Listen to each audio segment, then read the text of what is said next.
Hello friends, welcome to my YouTube channel. તો આજે હું તમારી સાથે શેર કરીશ ઉપવાસમાં ખાઈ શકાય કે અગિયારસમાં ખાઈ શકાય તેવી બે અલગ ફરારી રેસીપી. તો ચાલો આપણે શરૂઆત કરીએ બે ફરારી રેસીપી બનાવવાનું. ફરારી ભજીયા બનાવવા માટે મેં આ રીતે બટાકાની છાલ કાઢી લીધી છે અને હવે બટાકાને આપણે આ રીતે છીણી લઈશું.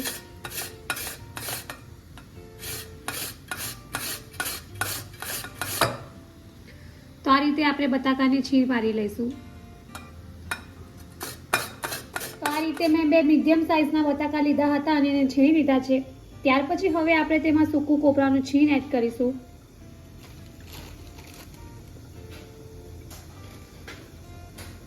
ત્યાર પછી હવે આપણે મરચાંની પેસ્ટ એડ કરીશું.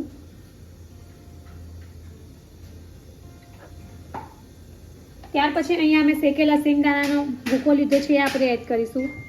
ત્યાર પછી હવે આપણે સફેદ તલ એડ કરીશું. ત્યાર પછી હવે આપણે જીરું એડ કરીશું. ત્યાર પછી હવે આપણે સિંધવ મીઠું એડ કરીશું.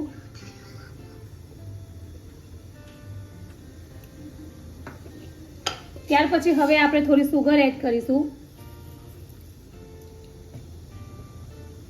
ત્યાર પછી હવે આપણે લીંબુનો રસ એડ કરીશું.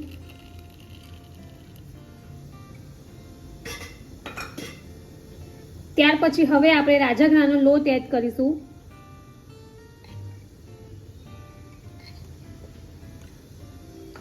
અને હવે આપણે આ બધી વસ્તુને એકદમ સરસ રીતે મિક્સ કરી લઈશું.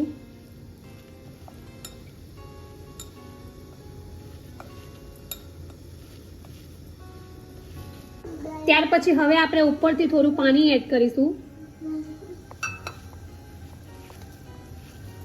તો આ રીતે આપણું જે ભજીયા માટેનું બેટર છે રેડી છે. હવે આપણે આમાંથી ભજીયા બનાવી લઈશું.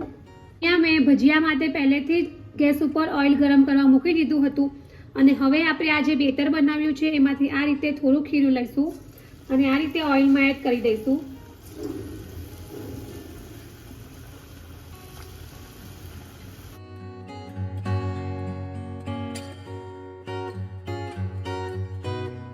જોઈ શકો છો કે આપણા જે ભજીયા છે તે એકદમ સરસ રીતે ફ્રાય થઈને રેડી થઈ ગયા છે.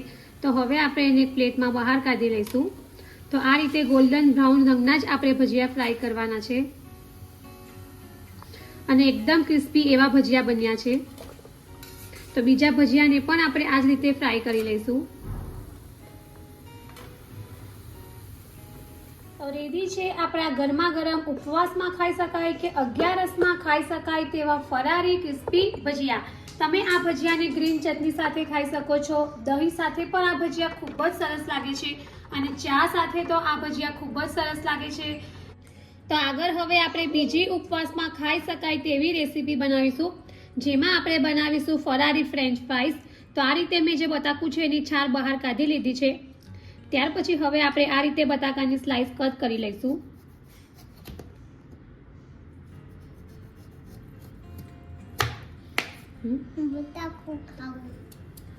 ત્યાર પછી હવે આપણે આ રીતે ફ્રેન્ચ ફ્રાઈઝને કટ કરી લઈશું.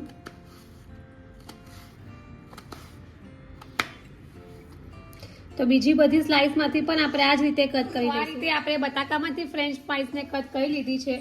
ત્યાર પછી હવે આપણે એને એક બાઉલમાં લઈ લઈશું.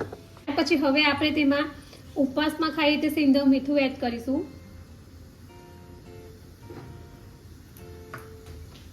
ત્યાર પછી આપણે થોડો મરી પાવડર એડ કરીશું.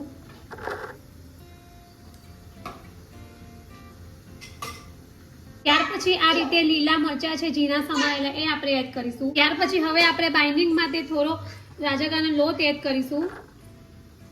ત્યાર પછી થોડો લીંબુનો રસ એડ કરીશું અને હવે આપણે આ બધી વસ્તુને એકદમ સરસ રીતે મિક્સ કરી લઈશું. જો પાણીની જરૂર પડે તો ઉપરથી થોડું પાણી આપણે છાંટી દઈશું.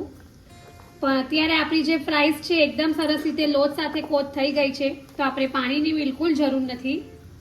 તો આ રીતે આપણે જે ફ્રાઈઝ છે એને એકદમ સરસ રીતે મિક્સ કરી લીધી છે. ત્યાર પછી હવે આપણે એને ઓઇલમાં ફ્રાય કરી લઈશું. તો હવે આપણે જે આ ફ્રાઈઝ બનાવી છે એને ફ્રાય કરી લઈશું. તો અત્યારે આપણે જે ફ્રાઈઝ છે એને મીડિયમ ગેસ પર જ ફ્રાય કરીશું, જેથી એકદમ ક્રિસ્પી એવી બનશે. તો તમે જોઈ શકો છો કે આપણી જે ફરારી ફ્રેન્ચ ફ્રાય છે તે એકદમ ક્રિસ્પી એવી બનીને રેડી થઈ ગઈ છે. તો હવે આપણે એને પ્લેટમાં બહાર કાઢી લઈશું. ફ્રાઈસ છે તે રેડી છે. હવે આપણે ઉપરથી થોડો મરી પાવડર એડ કરીશું.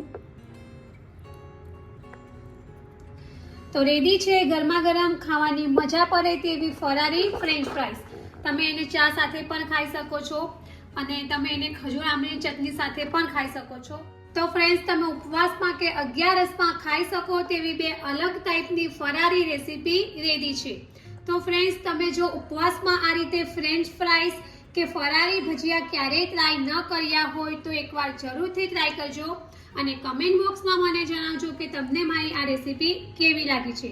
જો તમને મારી આ ફરારી ઉપવાસની રેસીપી પસંદ આવી હોય તો મારી ચેનલને લાઈક અને શેર જરૂરથી કરજો અને આવી જ બીજી નવી નવી રેસીપીઓ જાણવા માટે મારી ચેનલને સબસ્ક્રાઇબ કરવાનો ભૂલતા નહીં. તો ફરી પાછા આવા જ નવા વિડીયો સાથે મળીશું. ત્યાં સુધી bye bye and thank you for watching my video.